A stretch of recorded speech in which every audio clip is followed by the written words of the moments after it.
Hi everyone, my name is Joseph Lidelfa, and it's great to have you here for my second milestone presentation about understanding the design of human-drone interactions. My supervisor team is made up of Leah Heiss from RMIT, Floyd Mueller from Monash University, and Christina Höök from KTH in Stockholm. So we'll start by situating the project within the community of practice.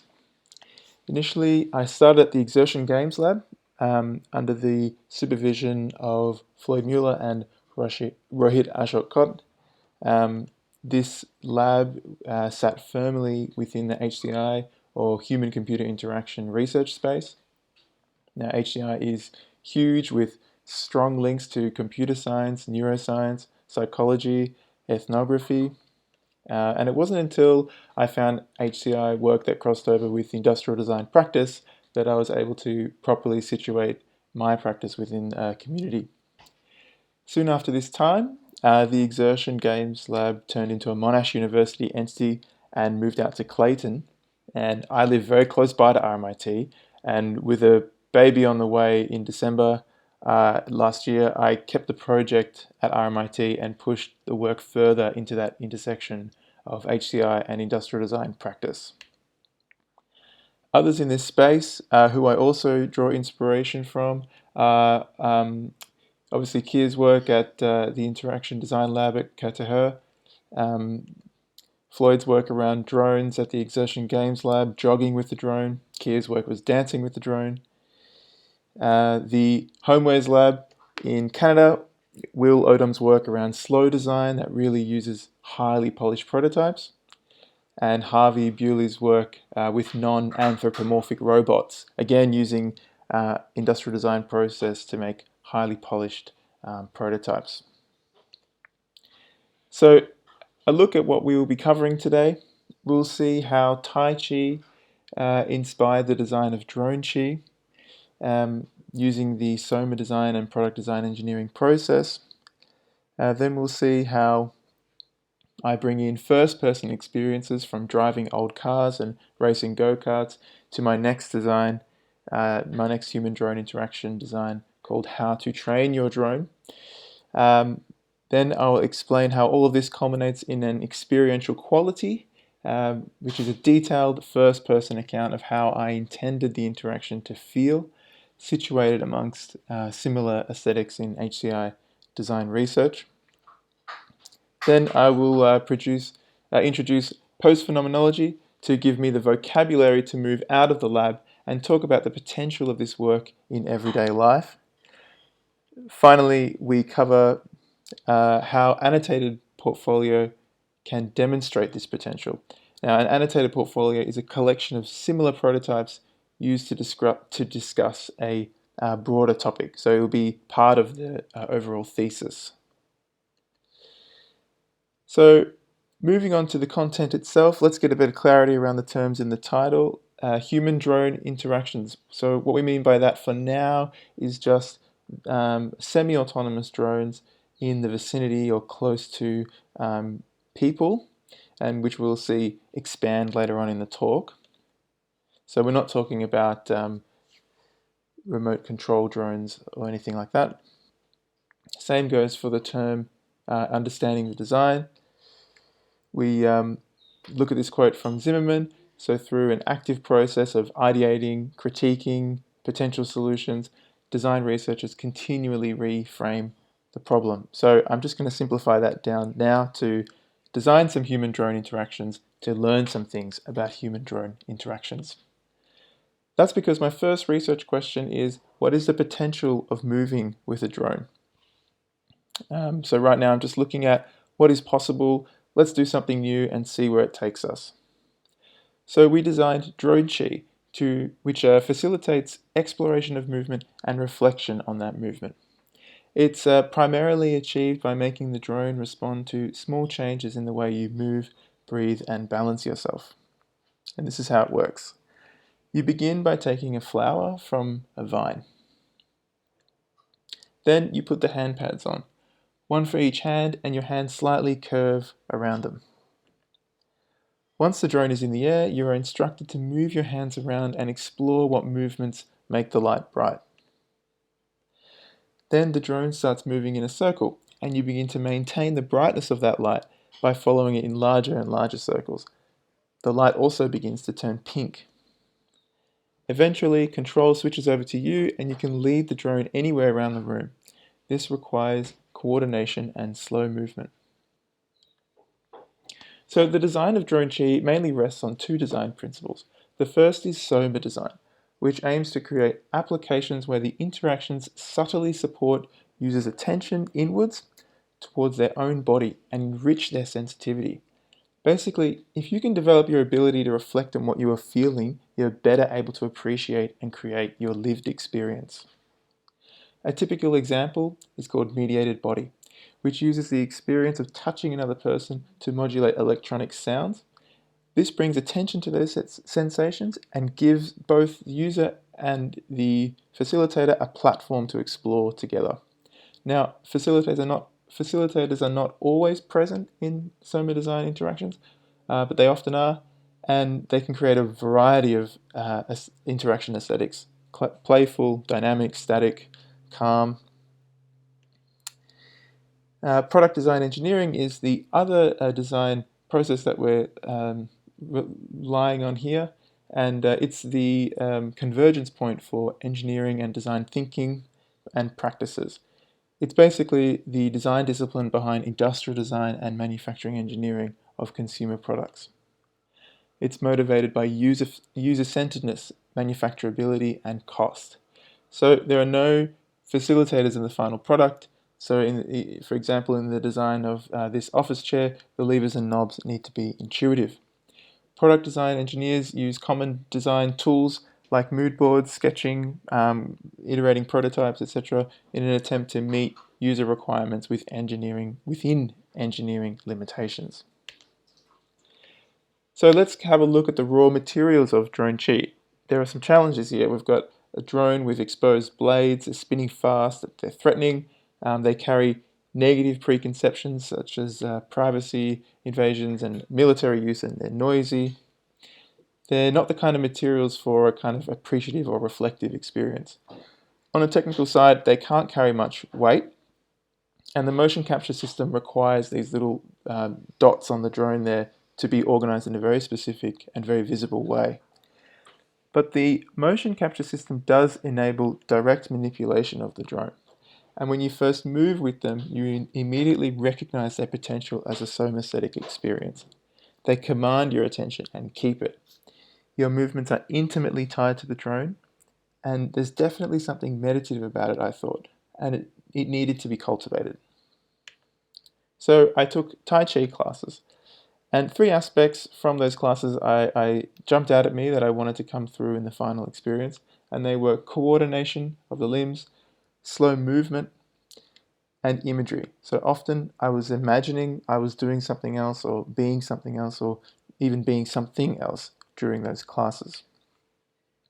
So we have Soma Design and product design engineering. On one hand, we have this design process that is slow, meandering, and facilitated, the end result. And the other one, it's quick, direct, and unaccompanied. These design processes of Drone Chi was a mashup of these two. So I'll show you now an example of this. So that is the role of following the drone. The role of following the drone allowed us to give the user a kind of onboarding or introduction on how to move with these drones. It took a long time for the role to become clear, and developing this aspect had a very user-centered focus. We were really trying to get them to do a thing, but what that thing was also had to relate to Tai Chi. So here are some of the flight paths that the drone followed before the participants would lead the drone themselves.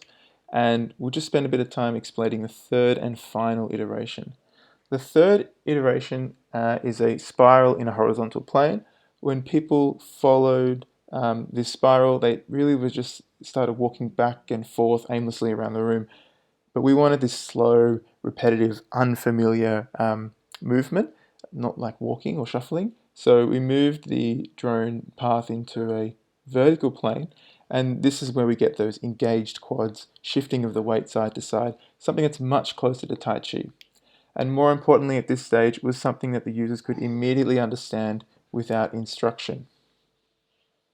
So we conducted a 32-person user study to document the user experience and to see what aspects were open to interpretation and what aspects were interpretive.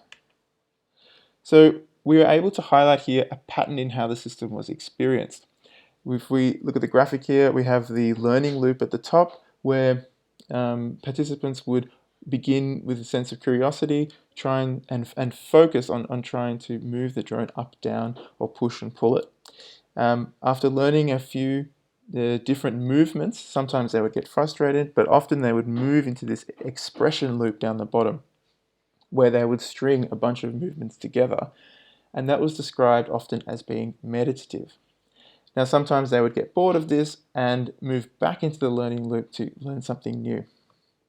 Not everything, though, was as predictable as this, and as evidenced by this control agency result. We had a number of quotes that describe the experience akin to a motor skill heavy task like driving a car, but also a number around the social nature, that it was like meeting a new person or riding a horse. So the breadth of experience here was astonishing as it was generative, and it led to many new ideas for the project. And after all of this experimentation and evaluation, it's a great time to take stock and think, how am I benefiting other designers? How am I contributing? And research findings like this that neatly categorize the experience would help, I guess, a commercial designer predict what their design will do, but it's less helpful at helping them come up with something new and would probably be something they discover pretty quickly in their own product testing. It's this kind of unstable and highly varied results that I believe would help designers see a broad horizon of potential interactions, help them generate new ideas. So that's supported by James Pearce, who comments here on the kinds of contributions design can make to HCI, stating that a concept can be used to rationalize why one design is better than another, or it can be used to design something else. So I want to show designers the potential of human-drone interactions, discovering what could be. And that's why the first research question is phrased in this way. To help answer this question, I want to put forward an experiential quality, which is defined by Löfgren as properties or traits that characterize a user's experience, which is basically a long explanation of a really, really specific feeling. So I'm going to explain one to you now called passive and active awareness, and how I'm going to use it to drive the design of my next human-drone interaction. In the design process of Drone Chi, I saw the drone go from a rough first prototype to something more polished and nuanced. This very much reminded me of my time living with classic cars and racing go-karts in two distinct ways. The passive awareness comes after living with an old car for a few years. You get used to how it typically feels, just like any other newer car. But there is also in an old car something that changes as things wear out and parts get replaced. Owners of old bikes and cars have a constant state of awareness, I write in a research diary, about how their bodies interact with their machine. So even though I'm driving my friends home and belting out this song from the iPod Classic, I would still be alerted to abnormal clicks or changes in the shift feel. So you could say that designers of human-drone interactions have a constant state of awareness of how their bodies interact with their machine. So for example, in the design, if a prop needed replacing or the system needed calibration, I was able to kind of feel that even as I was doing other tasks. So with the active awareness comes when driving a go-kart, and it was a dilemma between reliably changing my driving style to suit the needs of the kart or trying to change the kart setup to suit my driving style.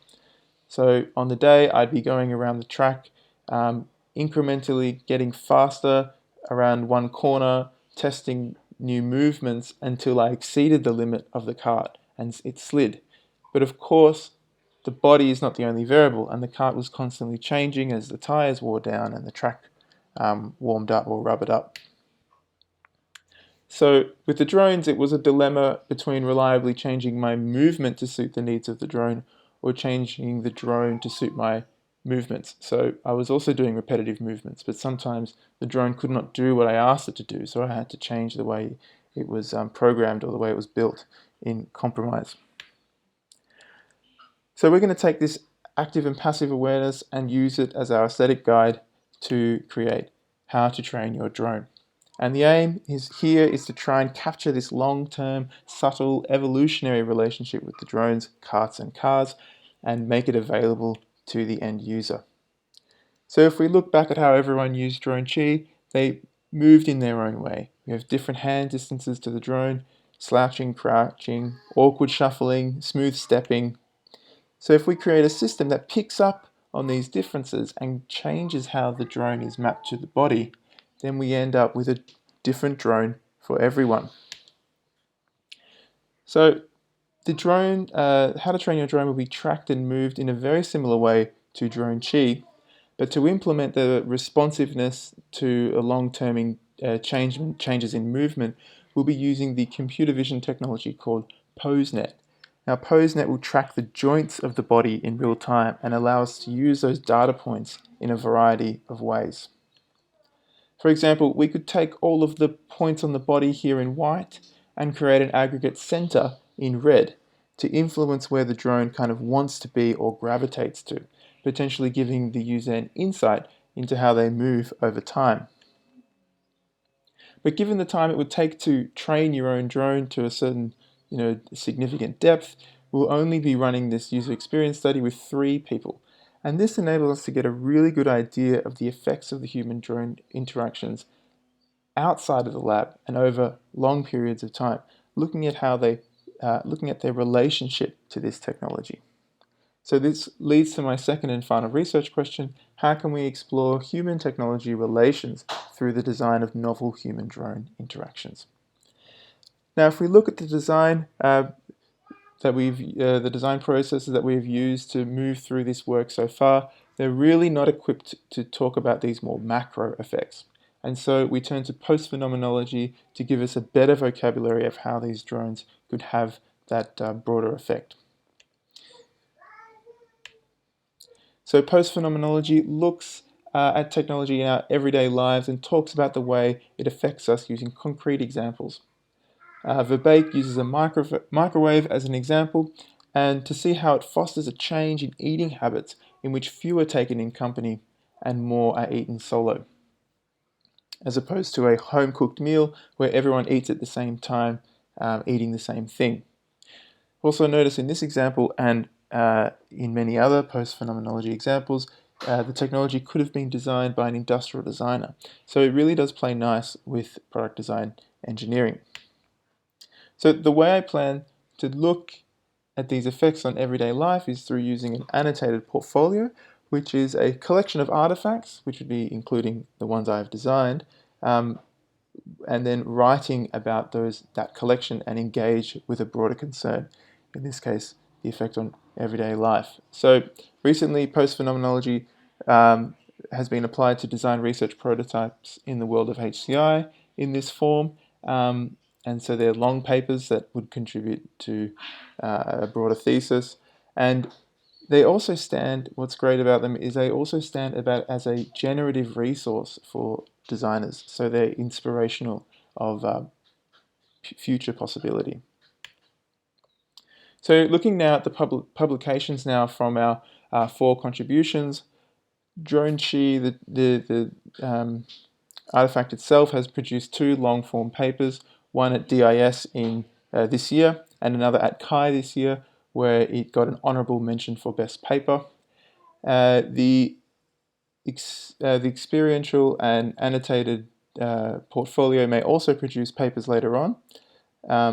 And also how to train your drone, we will be aiming to replicate the kind of publications we had for Drone Chi by publishing the user experience and also the design process. So turning now to the timeline, 2020 saw the beginning of a reframing period, sandwiched either side of some parental leave in grey.